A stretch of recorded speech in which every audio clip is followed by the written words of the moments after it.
سبحانك لا علم لنا إلا ما علمتنا إنك أنت العليم الحكيم.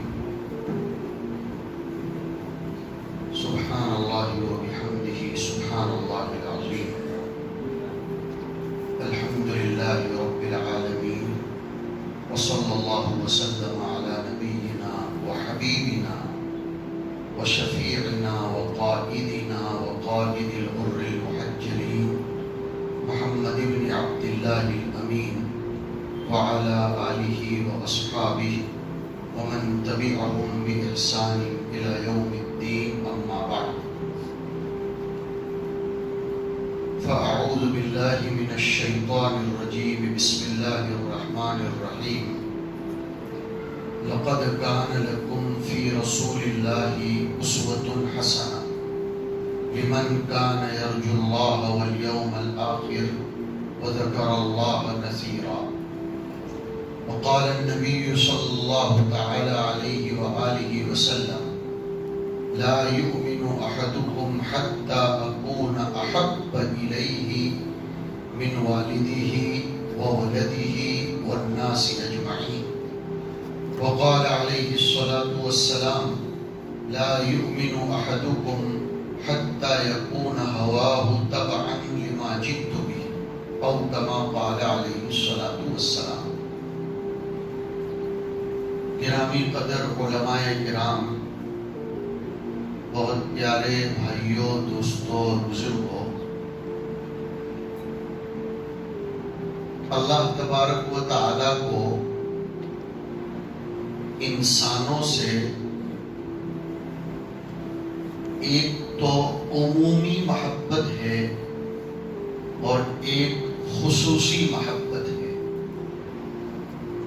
عمومی محبت اس بنیاد پر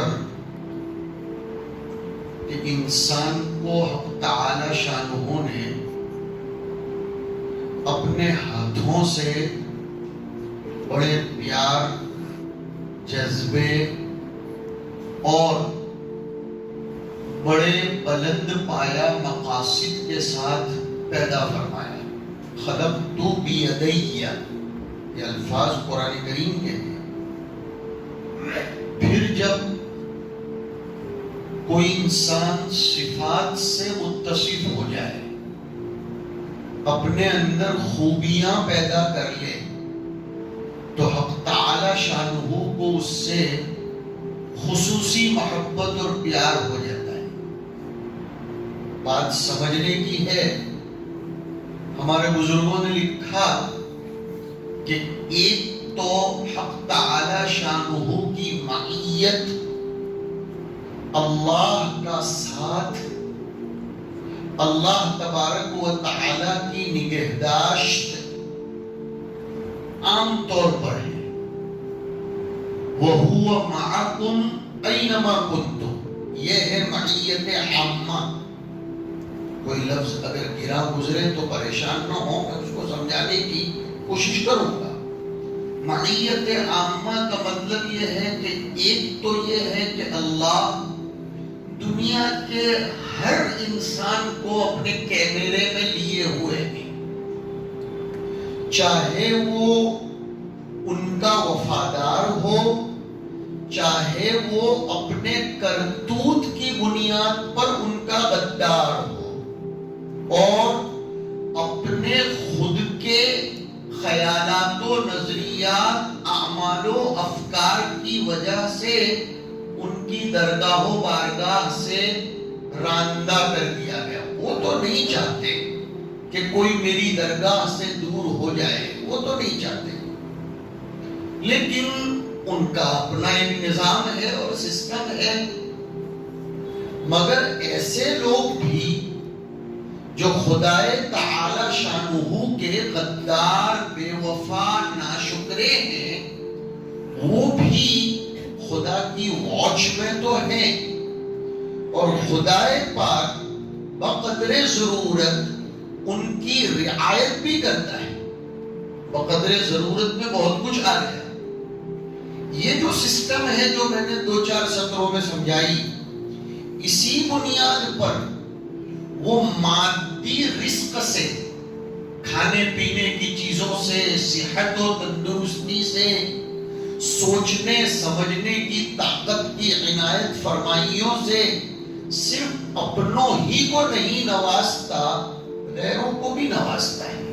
اس کی یہ رعایت ہے سب کے ساتھ. سیدنا ابراہیم علیہ السلام نے ان مادی نعمتوں کو عنایت فرمانے کے لیے درخواست کی تھی کہ وَارْزُقْ أَهْلَهُ مِنَ الثَّمَرَاتِ مَنْ آمَنَ مِنْهُمْ بِاللَّهِ وَالْيَوْمِ الْآخِرِ.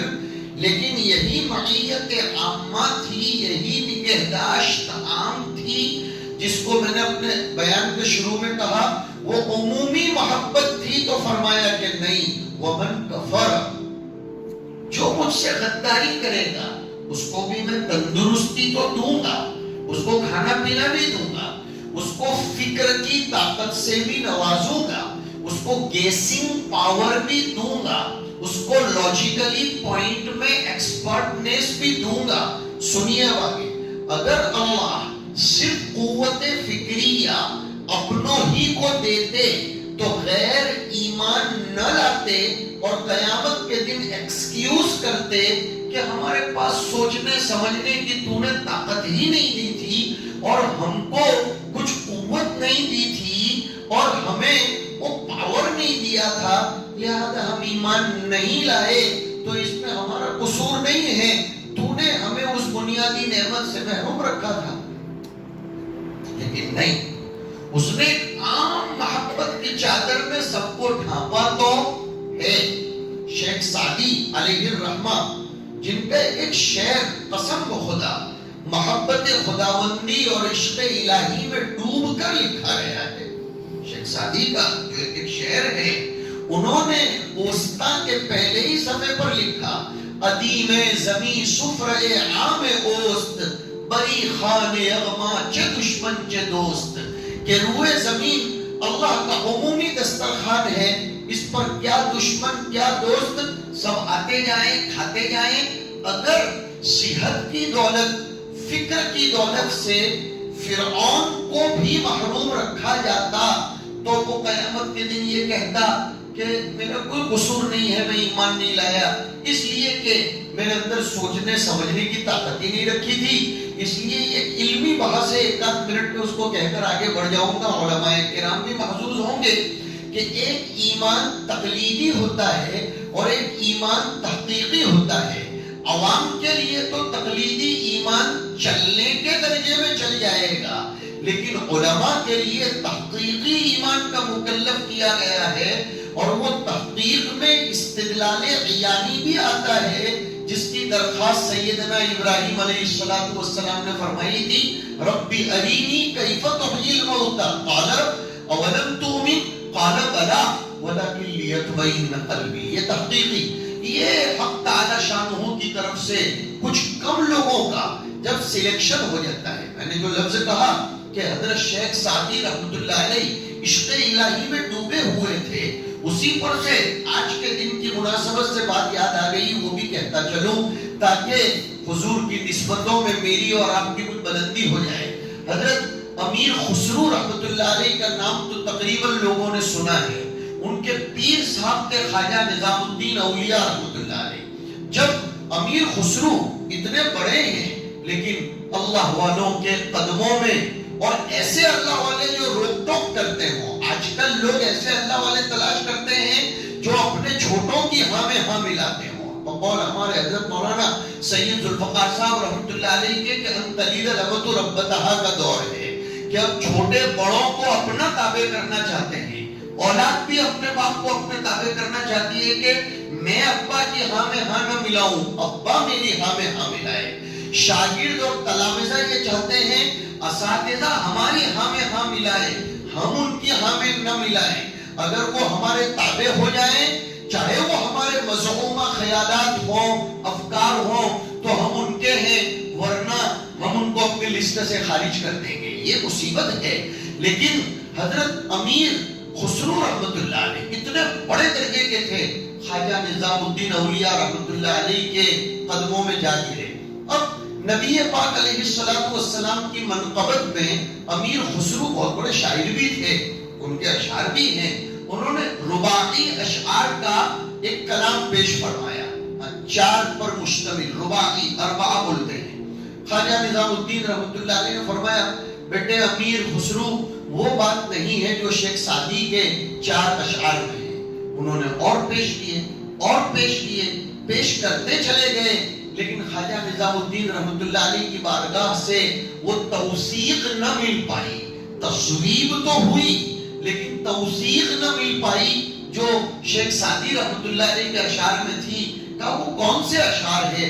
کہ شیخ سعدی رحمۃ اللہ علیہ فرمایا کرتے تھے بلغ العلا بکمالہ کشف الدجا بجمالہ حسونت جمیع خصالہ. اب ذرا یہاں اٹک جاؤ. فرماتے ہیں شیخ سعدی رحمۃ اللہ علیہ کہ میں نے جب یہ 3 مصرے کہے تو 4تھا مصرع فٹ نہیں ہو رہا تھا. بلغ العلا بکمالہ کہ نبی بلند درجات پر پہنچے اپنے کمالات کی نسبت اور سب کے طفیل. کشف الدجا بجمالہ اور دنیائے ضلالت اور گمراہیوں کے گھٹا ٹوپ اندھیروں کو اپنے جمال باطن سے آپ نے کھول دیا. میں نے بیچ میں تشریح بھی ایک جملے میں کر دی. حسونت جمیع خصالہ آپ کے باطنی، ظاہری، طبعی، بشری، شرعی، عرفی جتنی بھی خصلتیں تھیں سب کے سب قابل حسن، قابل داد. اب آگے نہیں بیٹھ رہا تھا، کوئی مصرع یاد بھی نہیں آ رہا تھا، سو گئے.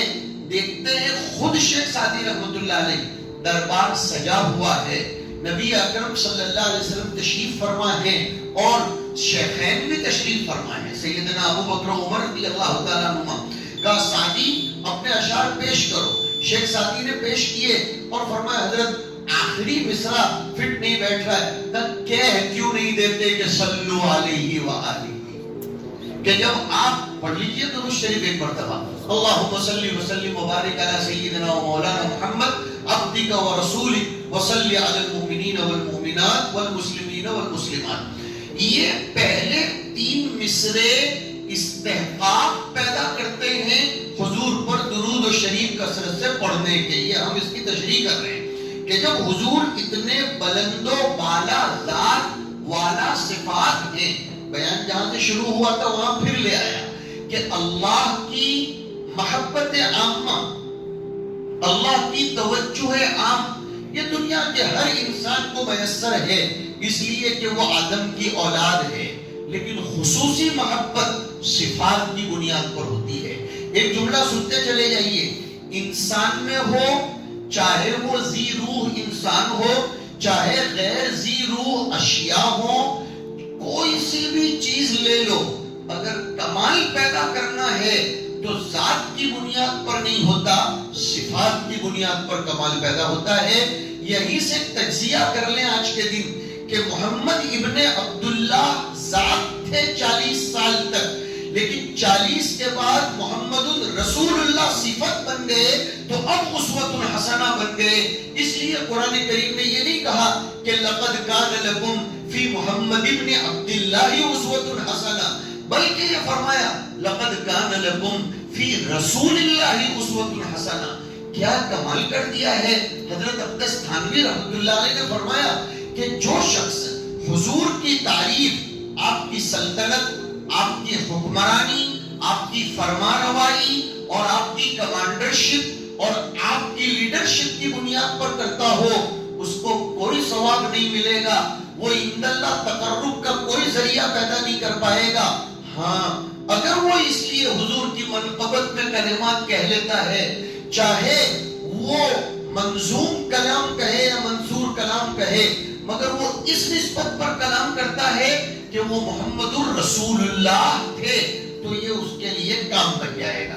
کیوں؟ محمد ابن عبداللہ ایک ذات تھی اور محمد الرسول اللہ ایک صفت تھی. آج بھی مسلمانوں کو سیرت کے حوالے سے یہ پیغام دیا جا رہا ہے. جو راز امام رازی نے کھولا ہے، آج کل تقریباً ہر مسلمان کی زبان پر ایک سوال ہے، میں بھی ان میں سے ہوں، آپ بھی ہیں، لیکن جواب آپ کو علماء دے رہے ہیں. وہ سوال یہ ہے، ہمیں غلبہ کب ملے گا؟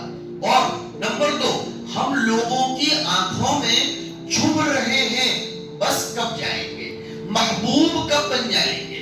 لوگوں کی آنکھوں میں ہمارا رعب، ہماری ہیبت، ہماری محبت، ہمارا دبدبہ، یہ میں لفظ عزت کے ترجمے کر رہا ہوں، اب آ رہا ہوں لفظ عزت پر، اس لیے کہ عزت میں یہ سارے معنی ہیں۔ عزیز غالب کو بھی کہتے ہیں اور عزیز پیارے کو بھی کہتے ہیں۔ اب آئیے ہم تعالی شانہ کی ایک آیت کی طرف۔ اللہ نے جواب دیا کہ غلبہ پانا ہے، پیار پیدا کرنا ہے، ہیبت بٹھانی ہے آنکھوں میں، رعب اور دبدبہ والے قوم بننا ہے، تو سڑکوں پر اترنے سے رعب پیدا نہیں ہوگا، کثرت پیدا کرنے سے رعب پیدا نہیں ہوگا، اور میجورٹی پیدا کرنے سے رعب پیدا نہیں ہوگا، نعروں سے رعب پیدا نہیں ہوگا، آستین چڑھانے سے رعب پیدا نہیں ہوگا، جھنڈے پھرکانے سے رعب پیدا نہیں ہوگا۔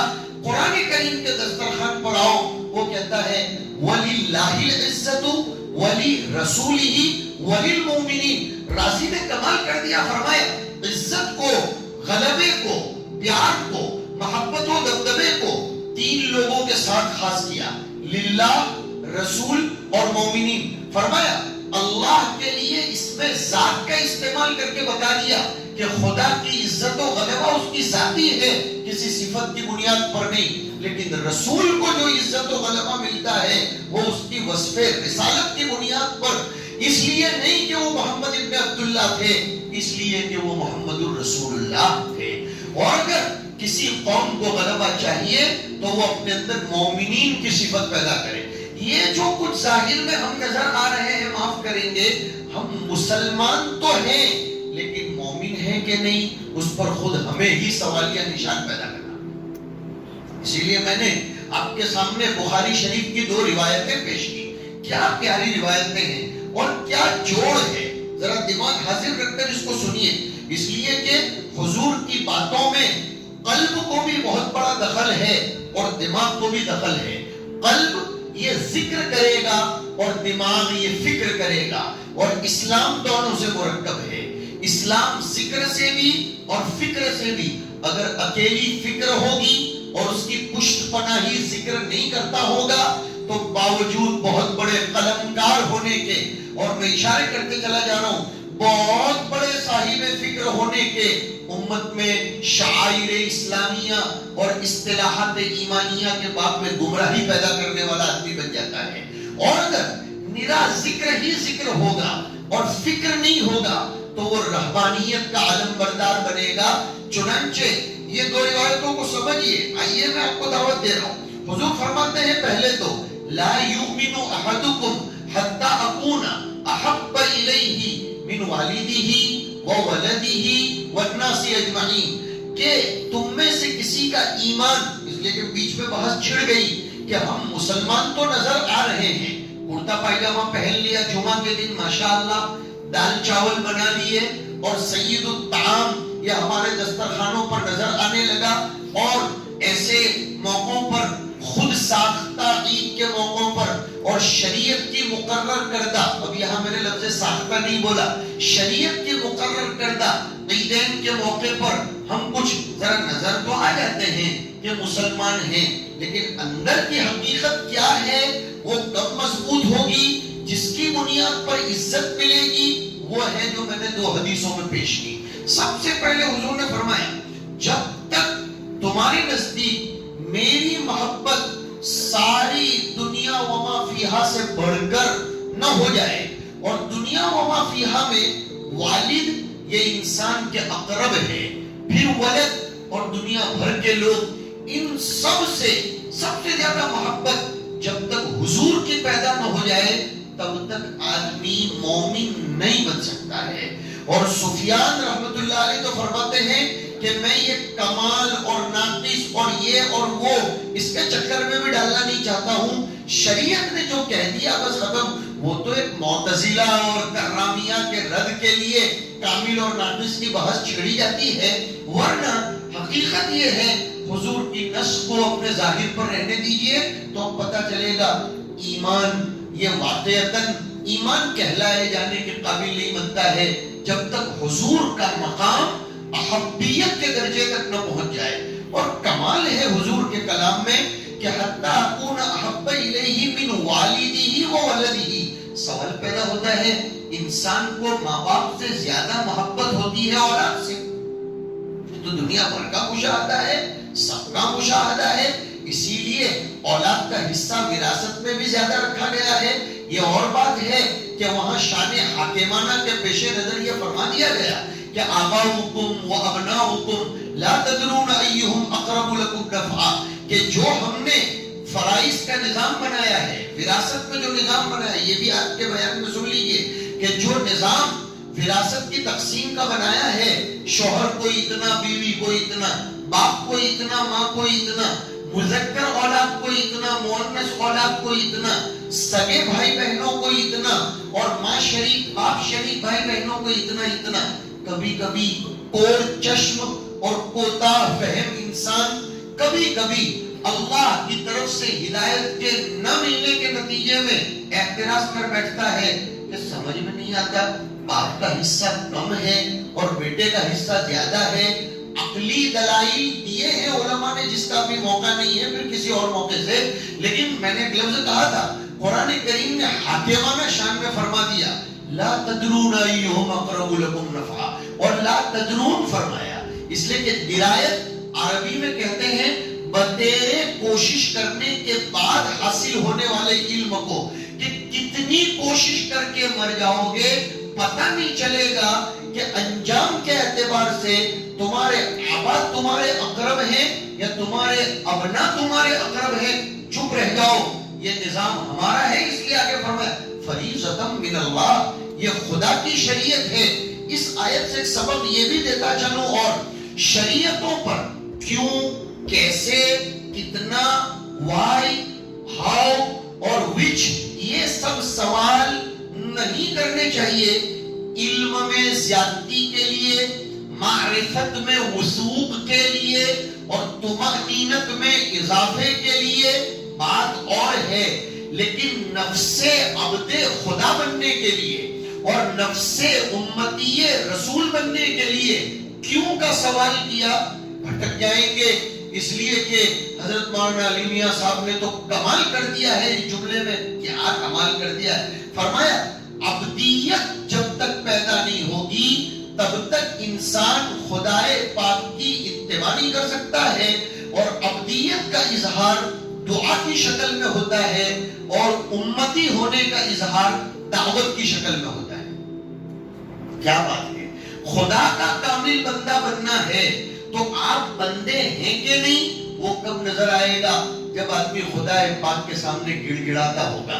ہم لوگ دنیا کے سامنے اپنے ذاتی اجتماعی دونوں باتیں کر رہا ہوں، ذاتی بھی اور اجتماعی بھی تقاضے رکھنے کے لیے گھنٹوں لائنوں میں کھڑے رہتے ہیں کیونکہ فوٹو میں آنا ہے، فوٹو میں آنا ہے. بلکہ کبھی کبھی دیکھتے ہیں ہماری بھی نظریں رہتی ہیں سوشل میڈیا پر، بالکل غافل بھی نہیں ہے اور بالکل مستغرب بھی نہیں ہے کہ کچھ لوگ پیچھے کی لائن میں کھڑے ہیں لیکن زبردستی ہاتھ لگا رہے ہیں اور نظر پوری کیمرے کی طرف ہے.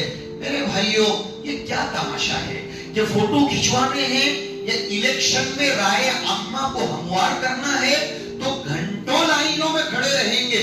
اور حق تعالی شانہ سے اپنا مدعا منظور کروانا ہے تو صبح 10 منٹ کی قربانی بھی ہم نہیں دے سکتے اور دن میں کل ملا کر 1 گھنٹے بھی قربانی نہیں دے سکتے تو پھر ہم عبد خدا کہلائے جانے کے قابل کیسے بنیں گے؟ once again I repeat، وہ جملہ پھر میں دہراتا ہوں کہ اگر خدائے پاک کا کامل بندہ نظر آنا ہے تو دعا کی شکل میں نظر آئے گا بندہ، اور نبی کا صحیح امتی بن کر دنیا کے سامنے آنا ہے تو دعوت کی شکل میں. اور خدا کے واسطے لفظ دعوت کو جکڑ مت دو، بہت معافی کے ساتھ عرض کروں گا، لفظ دعوت کو مخصوص ہیئت میں مخصوص شکل میں جکڑ نہ دے. دعوت کبھی خاموشی کے ساتھ اپنی نگاہوں کو نیچا کر کے بھی دی جا سکتی ہے. دعوت ایک دکاندار، ایک فیکٹری چلانے والا، یہ اپنی فیکٹری کے اوپر امانت اور دیانت کے ساتھ بیپار کر کے بھی دعوت دے سکتا ہے. ایک آدمی کسی کے کام آ کر بھی دعوت دے سکتا ہے. بات یہ چل رہی تھی کہ حضور شان احبیت کے اندر کیوں فرمایا نا حتی اکون احب الیہ من والدہ و ولدہ، گاڑی یہاں سے پٹری پر سے اتری تھی کہ والد کیوں پہلے آئے، ولد آنا چاہیے. کمال کر دیا محدثین کرام نے بھی فرمایا کسی بھی انسان کا وجود بغیر والد کے تو نہیں ہو سکتا، ولد کا ہونا زندگی میں ضروری نہیں ہے. والد تو دنیا بغیر والد کے تو کوئی بھی پیدا نہیں ہوتا. یہ قطع نظر اس کے کہ وہ والد صحیح ہے غلط ہے وہ سب ایک طرف چھوڑ دو، اور سوائے سیدنا عیسیٰ علیہ السلام کے اور ان سے بھی اوپر سیدنا آدم علیہ السلام کے، لیکن شریعت کے اصول کلیات پر چلتے ہیں، شواذ پر اور نوادرات پر مرتب نہیں ہوتے. شریعت کرشمہ سازیوں پر اپنے آپ کو مرتب نہیں کرتی، اسی لیے کرامت شریعت میں دلیل نہیں ہے، کشف و الہام شریعت میں دلیل نہیں ہے، خواب شریعت میں دلیل نہیں ہے. ایک بہت اللہ والے ہیں ابھی زندہ ہیں، واقعتاً صاحب نسبت ہیں، خدا ان کی نسبتوں کو اور بلند کرے. ان کے پاس ایک صاحب نے آ کر عرض کیا کہ مجھے جناب نبی اکرم صلی اللہ علیہ وسلم خواب میں تشریف لائے اور فرمانے لگے تم فلاں جگہ پر چلے جاؤ اور وہاں اپنا کام شروع کر دو. تو انہوں نے جواب یہ دیا آپ کو آئے مجھ کو جس دن آ کر کہیں گے کہ میں آپ کا اپوائنٹمنٹ کر لوں تو میں آپ کا اپوائنٹمنٹ کر لوں گا. اسی بہت ہوشیاری کا جواب دیا ہے. پتا چلا کہ خواب کائنم من کان ہو، بشارت ہے اس سے انکار نہیں. ہم بھی سمجھتے ہیں انہو لم یبق من النبوۃ الا المبشرات الصالحہ یراها المسلم او تراها او ترا له. وہ یراها اور ترا دو الگ الگ روایتیں راوی کی ہیں، لیکن اس میں بھی ایک مستقل کلام ہے کہ ان دونوں سے ایک الگ بات نکلتی ہے، وہ ایک علمی چیز ہے. خیر پتہ یہ چلا کشف و الہام ہو اور خواب ہو شریعت میں کوئی دلیل نہیں ہے، وہ تسلی کے لیے ہوتے ہیں یا ذرا تبشیر کے لیے. لیکن نبی کا خواب یہ زبردست قسم کی دلیل ہوتا ہے، اس لیے کہ نبی کی نیند نہیں ہوتی، اس لیے کہ نبی نے فرمایا میں سوتا ہوں میری آنکھ بند نظر آتی ہے لیکن میرا قلب تو جاگتا رہتا ہے. یہیں سے ابن تیمیہ علیہ الرحمہ نے لکھا مدرک وحی اصل میں قلب ہے، اعضائے ظاہرہ نہیں ہے. وحی یہ قلب کے ساتھ اس کا تعلق ہے. اس سے بھی سمجھ میں آیا جب وحی کا تعلق قلب سے ہے تو علوم وحی کا تعلق بھی قلب سے ہوگا. قل من كان عدوا لجبريل فإنه نزله على قلبك وإنه لتنزيل رب العالمين نزل به الروح الأمين على قلبك. وحی کے الفاظ کو غیروں نے اس پر ریسرچ کیا، پڑھا، غور کیا تو وہ قائل تو ہوئے لیکن گھائل نہیں ہوئے اور فائل بھی نہیں بنی. اور ایمان کا تعلق قلب سے ہے. مومن جب وحی کو پڑھتا ہے تو وحی اس کے قلب کو دستک دیتی ہے اور پھر وہ قلب سے عقیدت مند بنتا ہے اور عقیدت کی لمبی تا پھر گول تا کی شکل اختیار کر کے اس کو جکڑ لیتی ہے اور خدا پاک کا وہ قائل گھائل اور پھر اس کی فائل بن جاتی ہے. یہ اللہ تبارک و تعالیٰ کا نظام ہے. تو بات یہ تھی کہ تم میں سے کوئی کامل مومن نہیں بن سکتا، یا سفیان علیہ الرحمہ کے کہنے کے وہ موجب اس کے ایمان کا ہی سوال ہے جب تک کہ حضور سب سے زیادہ پیارے نہ بن جائیں. اب محبت اور پیار کسے کہتے ہیں یہ سب سے بڑا سوال ہے. اس میں دنیا گڑبڑ کر رہی ہے، جس کو اپنے یہاں گجراتی میں کہتے ہیں، یعنی وہ ہندی میں ہے لیکن اپنے گجرات میں یہ کہا جانے والا شعر ہے سمجھ کا پھیر ہے اسی کا نام اجمیر ہے. اور تھوڑی سی اجازت کے ساتھ آگے بڑھاؤں، اسی میں پوری دنیا اندھیر ہے. سمجھ کا پھیر ہے. میں نے خود خواجہ معین الدین چشتی رحمت اللہ علیہ کے آستانے پر ایک مرتبہ 12 ربیع الاول کو کچھ بات کہنے کا موقع مل گیا تھا وہیں کے لوگوں کے کہنے سے. تو میں نے کہا ہم خواجہ صاحب کو بھی مانتے ہیں اور خواجہ صاحب کی بھی مانتے ہیں، اور تم لوگ خواجہ صاحب کو تو مانتے ہو لیکن کی نہیں مانتے، اسی سے خط فاصل ہو جاتا ہے. اب ہم تھوڑے اوپر چلتے ہیں. رسول اللہ کو تو صلی اللہ علیہ وسلم دنیا بھر کے لوگ مانتے ہیں. کوئی بھی رسول کے بارے میں وہ جو کہہ رہے ہیں نا وہ بھی دل سے کلام نہیں کرتے، وہ تو اس درخت پر پھل زیادہ لگے ہیں اسی لیے پتھر مار رہے الحجر علی الشجر ذات الثمر، پتھر اسی درخت پر زیادہ مارے جاتے ہیں جس پر پھل زیادہ لگے ہوں، ورنہ پوری دنیا مانتی ہے کہ سرکار کیسے تھے، مگر اس سے کام نہیں چلتا کہ رسول اللہ کی شان میں قصیدے پڑھ لیے جائیں۔ غیروں نے بھی قصیدے پڑھے، بلکہ کچھ لوگوں نے تو حضور کے باب میں ایسے کلمات کہہ دیے ہیں کہ بڑے بڑے ادبا اور بڑے بڑے مومنین یہ وہاں بالکل دست بستہ نظر آتے ہیں، ایسے کلمات کہے، لیکن اس سے کام نہیں چلتا ہے۔ کام تب چلتا ہے جب رسول کی بھی مانی جائے۔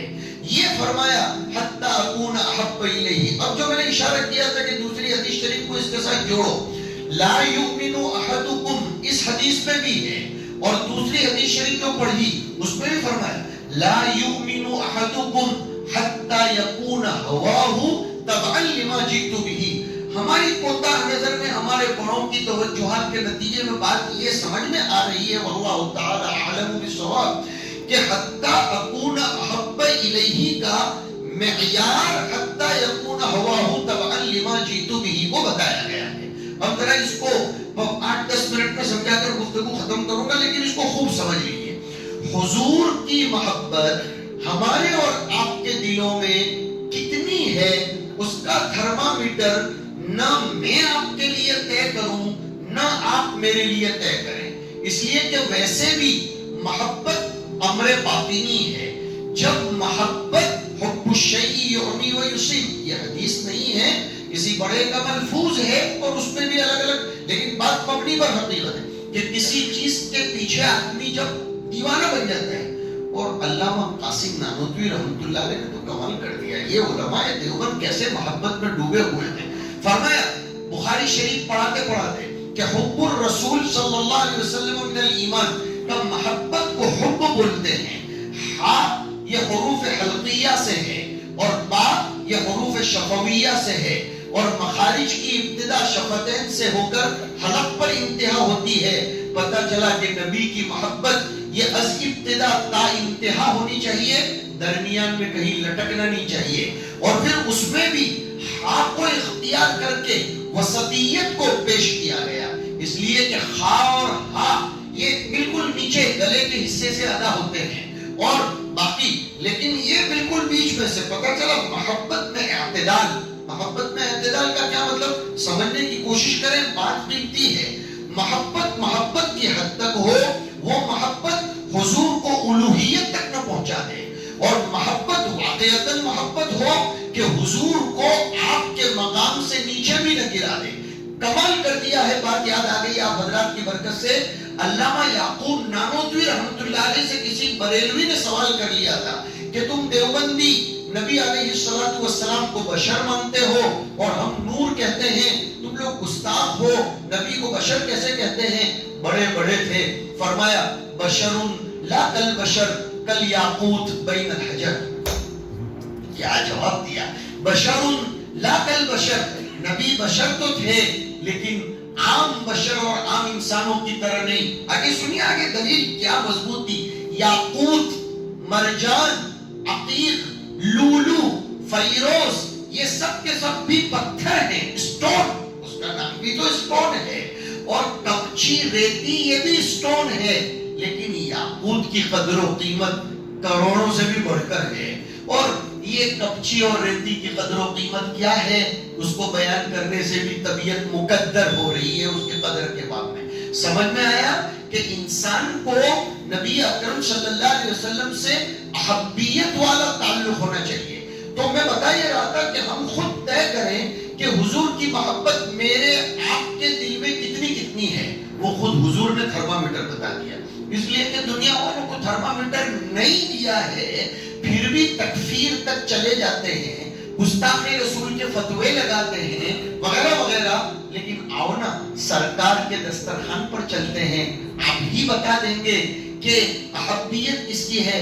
فرمایا اگر تم اپنے ایمان کو جانچنا چاہتے ہو تو یہ دیکھ لو، تمہاری خواہشات، تمہاری مقرر کردہ رسوم، تمہاری طبیعت کی چاہتیں، میں ہوا کا ترجمہ بہت عام کر رہا ہوں، تمہاری خواہشات، تمہاری مقرر کردہ رسومات، تمہارے سماج کے بندھارن، یہ بھی بیچ میں لا رہا ہوں اس لیے کہ یہی آج کل زیادہ اٹکا رہے ہیں کہ مولانا سب بات سمجھ میں آ گئی لیکن سماج میں کچھ امیج بھی باقی رکھنی ہے. فرمایا نہیں، ایسے موقع پر دیکھو کہ تمہاری خواہشات، تمہارے اندر کے چونچلے، تمہارے بندھارن یہ کتنے تابع ہیں میری شریعت کے.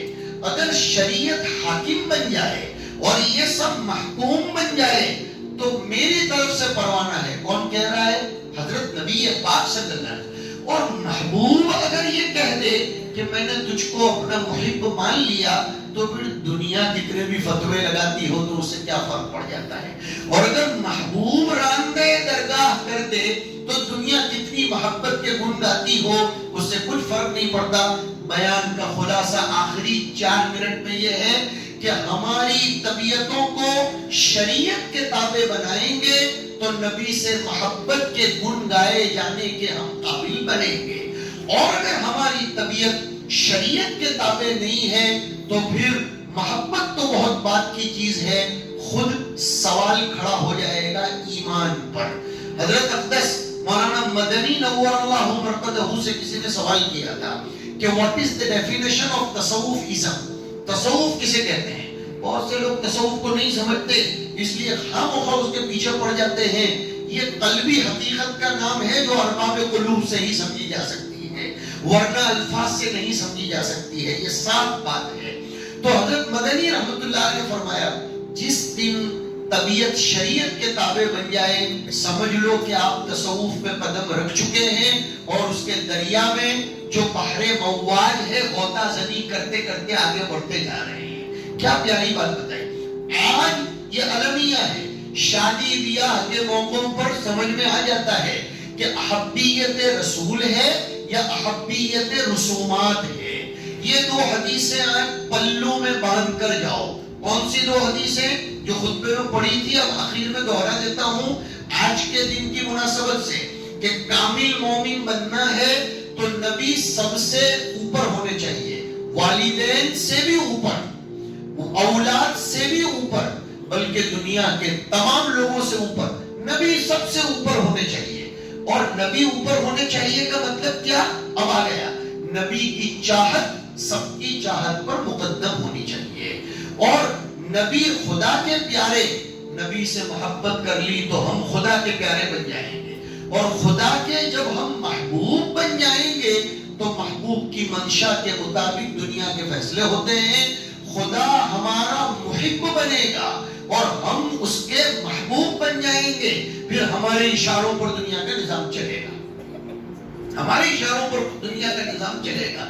آج یہ عزم کر کے اٹھتے ہیں کہ آج کے دن کوشش کریں گے کہ نبی کی محبت میں الفاظ کے ذریعے نہیں بلکہ اپنی خواہشات کو شریعت کے تابع بنا کر ہم ڈبکی لگا کر آگے بڑھتے چلے جائیں گے. ڈیپ پہ جائیں گے. جتنے ڈیپ پہ جاؤ گے اتنے سیپ اور جواہر ہمیں کام آئیں گے. اللہ نے اس کو اسی لیے بہت بڑا احسان قرار دیا ہے. آج ہونا یہ چاہیے کہ ہم کم از کم ہم میں کا ہر فرد 1000 مرتبہ بارگاہ رسالت میں نذران عقیدت پیش کریں. اس لیے کہ جمہور کے قول کے مطابق متفق علیہ نہیں ہے لیکن جمہور کے قول کے مطابق 12 ربیع الاول کو دنیا کو وہ تحفہ ملا ہے. میں جو جملے کہہ رہا ہوں سنیے. وہ تحفہ ملا ہے جس تحفے کے دیدار کے لیے فلک و انجم، کواکب و سیارگان، سما و ارض، عالم ملکوت کی تمام چیزیں چشم پہ انتظار تھی جب سے پیدا ہوئی تھی کہ جس کے لیے یہ بزم سجائی گئی ہے وہ کب آئے گا. جب وہ آ گئے تو اب اشارہ ہو گیا کہ اب یہ لپیٹا جانے والا ہے. مگر وہ بزم سجی تھی اتنی بڑی، وہ پنڈال بنا تھا اتنی مدت سے کہ اس کو لپیٹنے میں چند صدیاں لگتی ہیں. تو کم از کم آج مغرب سے پہلے تک جمعہ کا دن بھی ہے، 12 ربیع الاول بھی ہے. کتنا اچھا ہوگا 1000 مرتبہ درود پاک کا نذرانہ حضور پر احسان کرنے کے لیے نہیں ہمیں سعادت مندوں میں شمار کرنے کے لیے بن جائیں. حق تعالی شانہ ہم سب کو اپنا محبوب و مقبول بنائے اور نبی علیہ السلام سے ہماری نسبتوں کو بتقاضۂ شریعت بلند کرنے کی توفیق نصیب فرمائے. وصلی اللہ وسلم على نبينا ومولانا محمد وعلى آله وأصحابه أجمعين.